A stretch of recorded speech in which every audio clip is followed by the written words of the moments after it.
ইরানে চলছে সাবেক প্রেসিডেন্ট ইব্রাহিম রাইসিকে শেষ শ্রদ্ধা জানানোর অনুষ্ঠান। আজ চিরনিদ্রায় শায়িত করা হবে এই নেতাকে।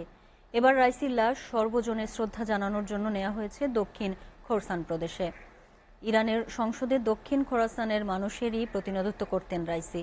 সকাল থেকে বিরজান্দ শহরের রাইসির শেষ বিদায় অনুষ্ঠান শুরু হয়।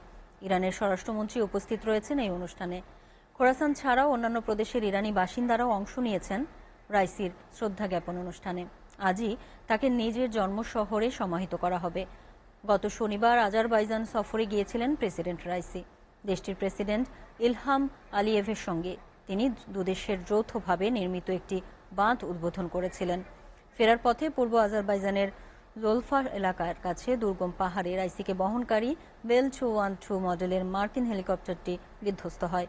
পরে হেলিকপ্টারটিতে থাকা সব আরোহীর মৃত্যুর কথা নিশ্চিত করে ইরান সরকার।